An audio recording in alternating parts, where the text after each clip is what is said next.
Hello, hello, hello, and welcome or welcome back. I'm Shakia, and in this video, we're going to talk about HBO's newest documentary called Me Miss Cleo.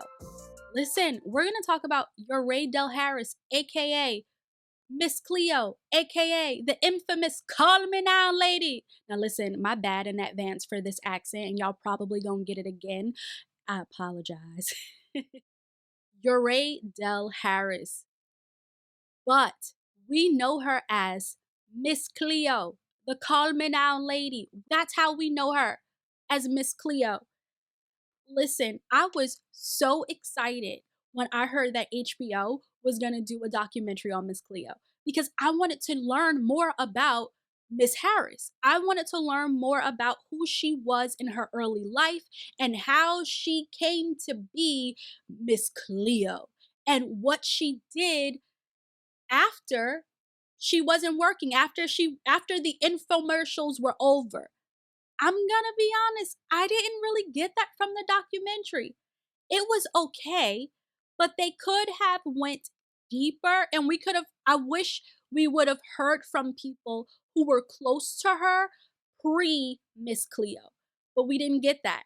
I'm like, wait a minute. I know she had at least one daughter. Where's the daughter? Did she have any siblings? Did she have any nieces or nephews, aunts? Oh, like somebody who could have told us about who she was when she wasn't being Miss Cleo. We did not get that. And for that reason, the doc is just okay. It's okay. Now, look, to be fair, it could have been difficult to get that information because one, Miss Cleo is deceased. She passed, I believe, back in 2016 at the age of 54. And also, her early life is a mystery. Even the friends that they showed in this documentary, it's like they didn't really know too much about her early life either. A lot of her life was such a mystery. Who's the real Miss Cleo? The web of stories, it seems, is far and wide. So it's a mystery. But come on, y'all were doing a documentary. Dig a little deeper, dig a little deeper. Now, Miss Cleo. Something I did learn was that Miss Cleo was a character who Harris wrote. She created Miss Cleo. Now, obviously, she created her, but I didn't know that she created her for a play. Apparently, Miss Cleo was, or Harris was, an awesome playwright and actress. I never knew that. I didn't know she was a writer. I didn't know she was an actress. Well, I knew she was an actress, okay? But I didn't know she was a playwright, and I think that's awesome. And when they spoke about her work, they said, look, she was amazing. She was great at coming up with characters. She was great at changing her voice, which we're going to get into. She was great at changing her voice and like becoming a character. Never knew. So kudos. Okay, documentary, you get one. But I did not know that she was a playwright. All right. So now let's talk about what we do know or what they did discuss in the documentary. Let's start off with her accent. Why not? They wanted me to create a character. I'm not a character, I'm a real person. When I was coming up, okay, and I was watching these infomercials with Miss Cleo, I thought this woman was funny. She seemed likable and like she always had just great advice, okay? And I'm like, oh man, I wonder if what she's saying is real. But you know, we were taught, and even now, taught to believe that psychics are fake. And so I'm like, well, it's probably not real, but I'm hoping it's real because this just seems too good. Like, even then, I'm like, this seems so good. The way that the set was decorated, you know, the atmosphere that they created. She was dressed in her garb and her head wraps, and she had her tarot cards going. And I mean, of course, she had this accent. And according to Miss Cleo, she was from Jamaica. And she had this Jamaican accent. And I'm like, no, no, no, no, no. I don't think that's real. Listen, I grew up around some Caribbean folk. I don't think that's real. Around some Jamaican folk. I don't think that's real. Miss Cleo, what? But she said it was real. And so it's like, okay, well, I guess this is real, but not really. So, we're going to side eye her. Now, the documentary also talked a little bit about her accent, and her friends are like, no, she's Jamaican. She's Jamaican, and her accent is real. That's how she always spoke around us. I do want to note that the friends who they talked to in the documentary, they are white. And one of the scholars who they have in the documentary, I believe her name is Andrea Nevins, right? And she's an African diaspora scholar. And I believe it was her who said it's easier for people outside of like your community, your cultural community, to believe something to be true. But when you're around people who like look like you, who know some stuff about, you know, about the culture, where they're like, I don't think that's the truth. And that's what it looked like in the documentary, where you have a lot of people who are, either Caribbean or even Black American, and we're like, that accent doesn't seem real. But all our friends were like, no, they were convinced this is real, this is authentic, she's Jamaican, her accent is real. I want to read you something. This was not in the documentary, but because I still had questions, and I'm the person where after I watch something, I'm gonna Google schmoogle it. And so I'm like looking up more information on Miss Cleo. In an article, an interview that Miss Cleo did with Vice, she told Vice that her patois was indeed put on, but it did have family roots. Quote, when you grow up in America. So she grew up she admitted this part, because folks still thinking she grew up in Jamaica and she came over here when she was old. No, she grew up in America. But anyway, okay.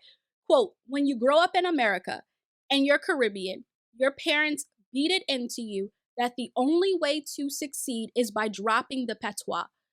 My mother was very deliberate about that. And so was my father, she said. I believe that that is true. And we're going to do a lot of this, like, what do we believe is true? What we don't believe is true? And like, what could be true? Because see, here's the perspective. When we talk about Miss Cleo, we can't look at her from a this or that, like it's black or white. It's either yes or no. We can't look at her like that.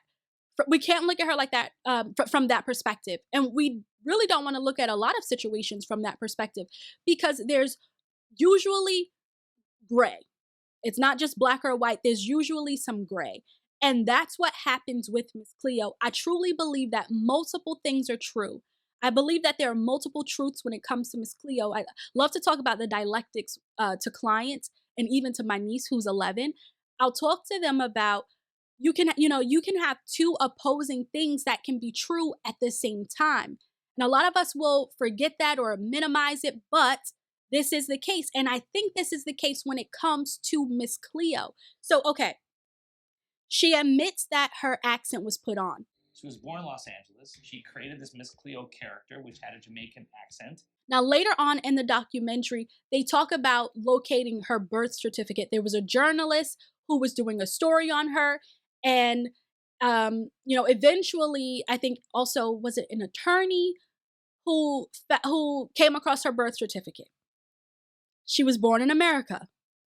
She was born to American parents.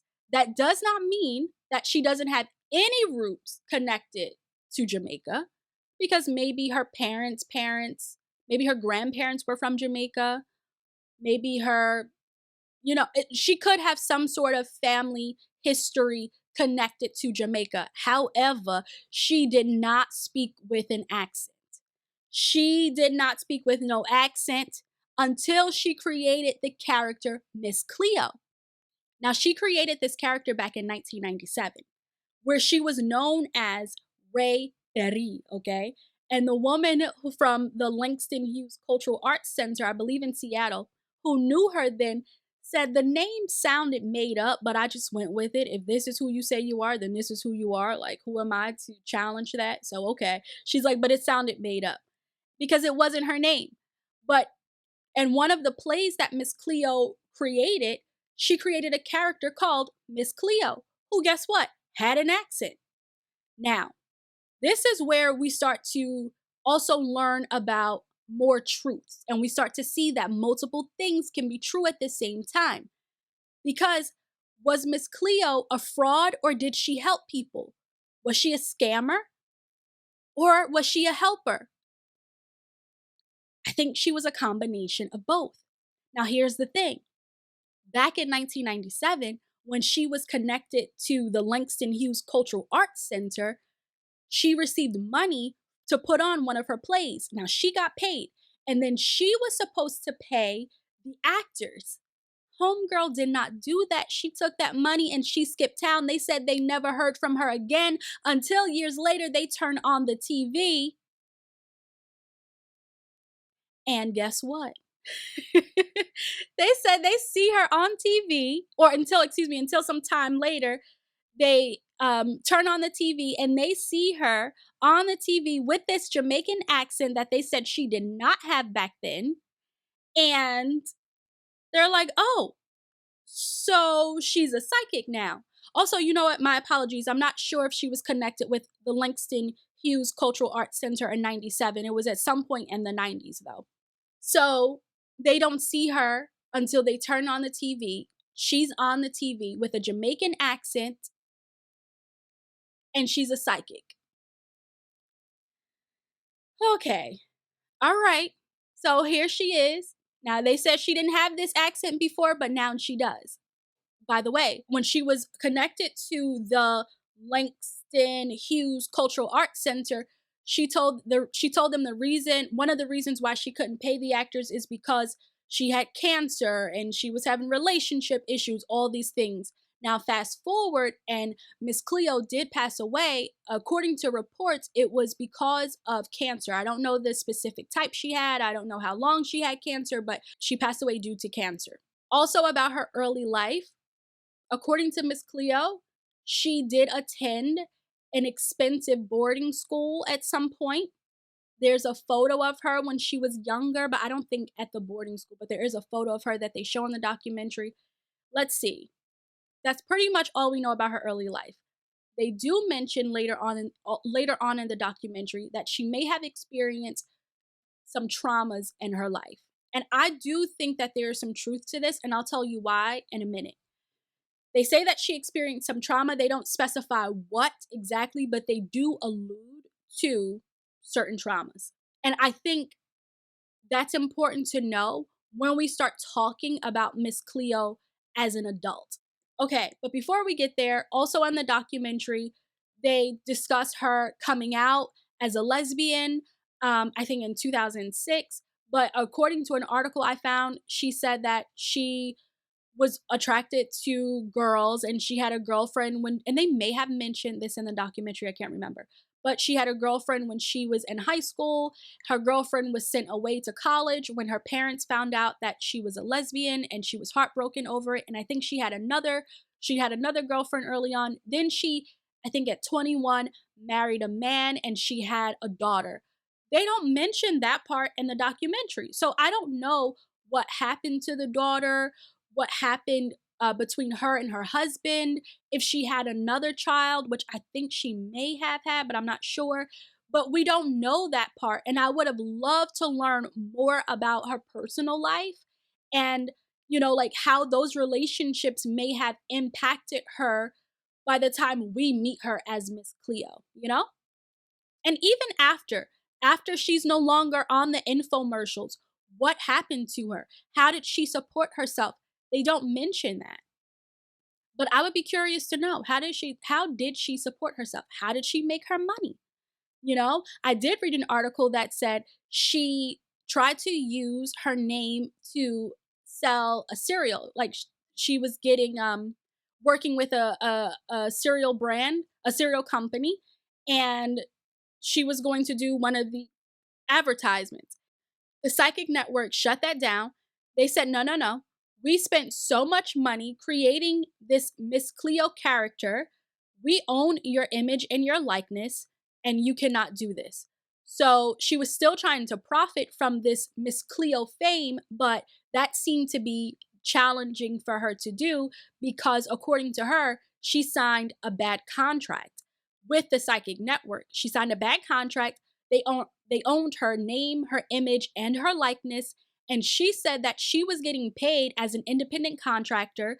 So I always thought like Miss Cleo made bank from being Miss Cleo because she was always in these commercials. She was, like she was doing all these things and she's like, call me now. And so you're thinking people calling her up and she's making all this money, but apparently she wasn't. She said she got paid a little over 1700 for the first infomercial, but then after that, she was just paid a salary. And she did not have any control over major decisions that were made regarding the company. This is all important because at some point, the Psychic Network and Miss Cleo, they are hauled into court. They're being sued. They were being sued for fraud because people would call. So the Psychic Network said, okay, well, we'll give you 3 minutes free.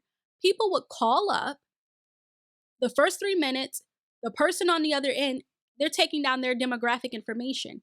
Then after that, they're being charged like $4.99 or $5.99 per minute.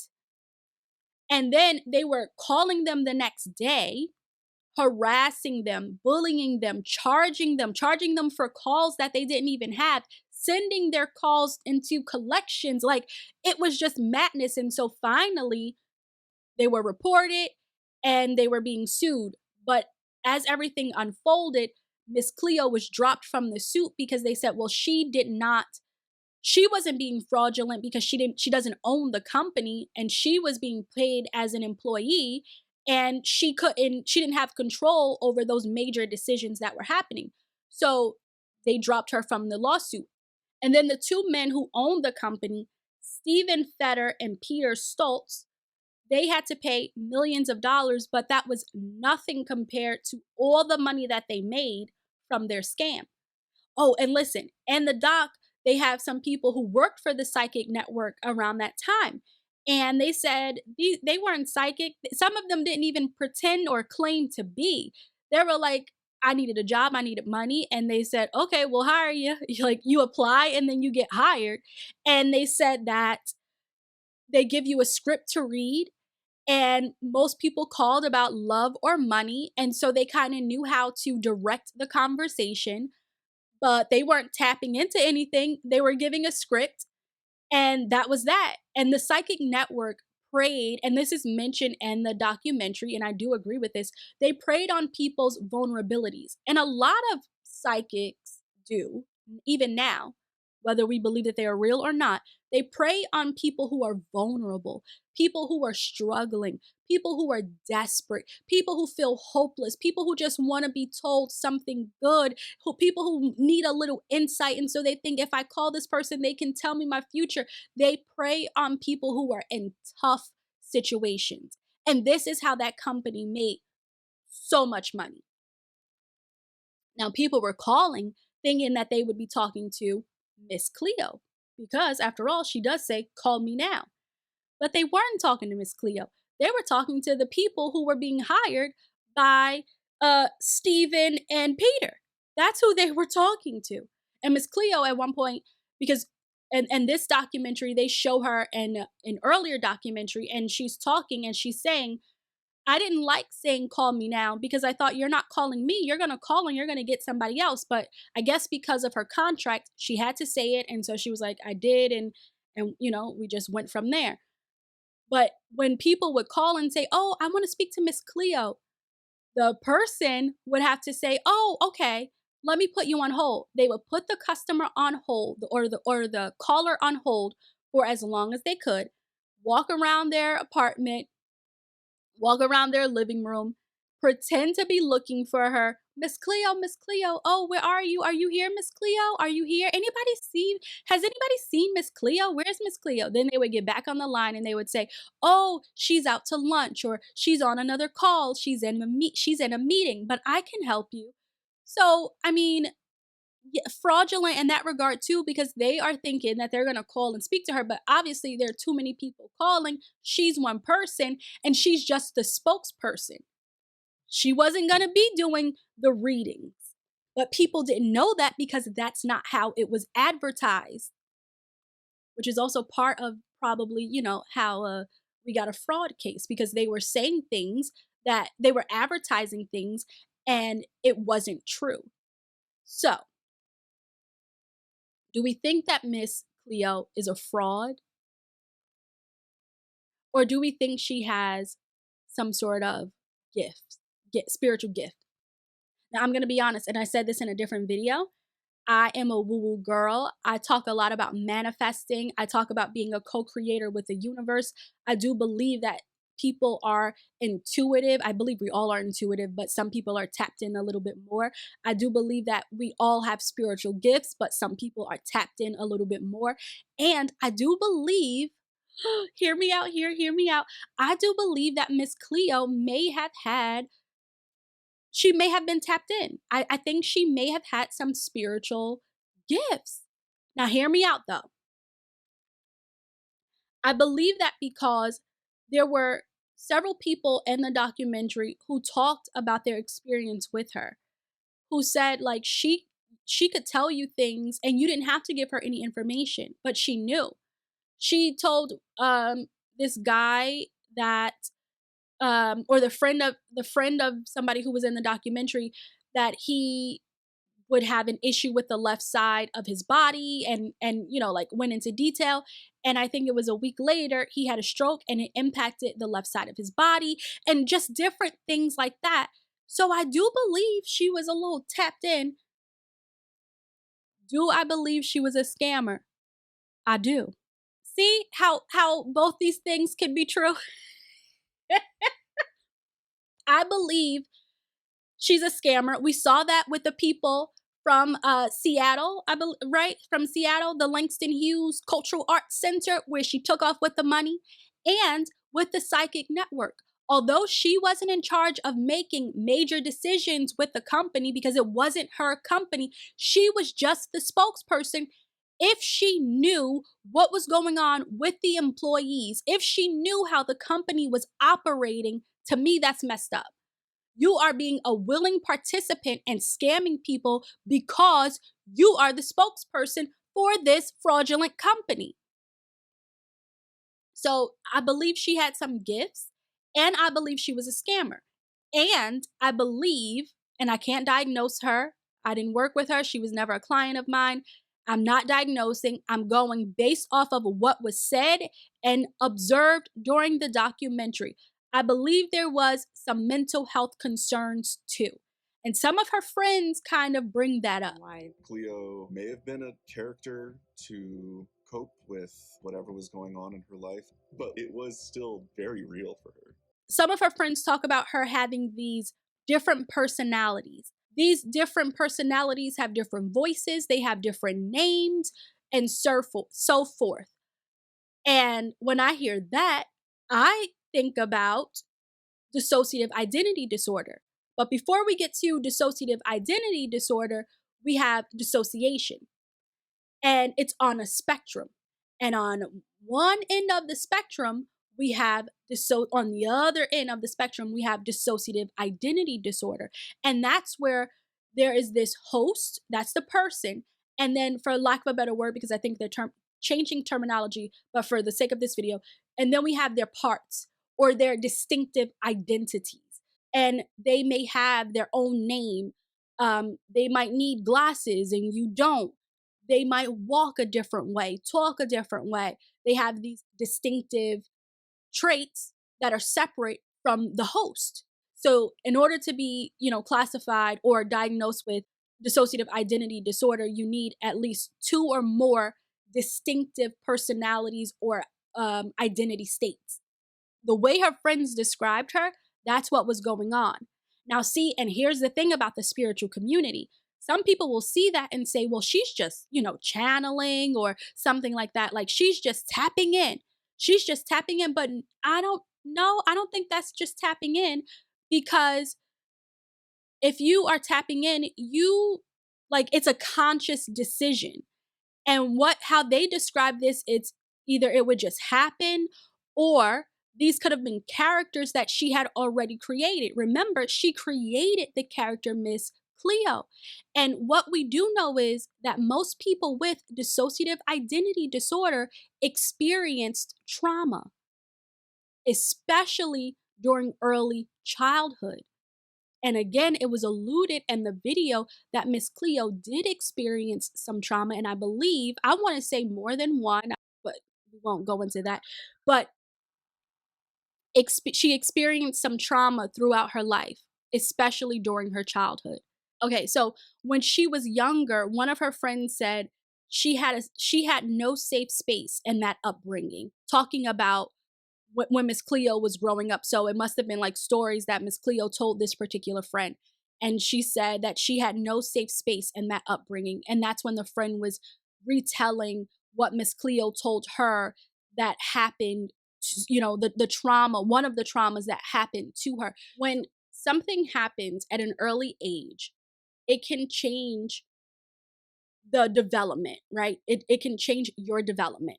And so sometimes when things are going on, when people are experiencing a trauma, they may experience dissociation. And dissociation is on a spectrum. They may separate themselves from their body so that they don't have to be fully present when the trauma is occurring. It could happen if you're in a car accident and for a moment it feels like you just left your body. Or it can happen under other circumstances that we can classify as traumatic. And so you can separate yourself because you don't want to feel or you don't want to experience the trauma in that moment. And then again, it's a spectrum. So then we get to the other end and we have dissociative identity disorder. So if these different parts or these different identity states emerge, it's usually a form of escapism and to help the person, to protect the person from whatever feelings that might be coming up, whatever, maybe they're having certain types of thoughts or flashbacks that might be coming up. It's to protect them from experiencing the trauma or the aftermath, right? So what comes after? And so I'm wondering if when her friends were talking about these different personalities, these different spiritual entities, if it really was dissociative identity disorder. And so perhaps this was a woman who struggled, who experienced trauma, and maybe it was never dealt with in a healthy way. And so now she's, and as an adult, her way of coping is to experience these different identity states.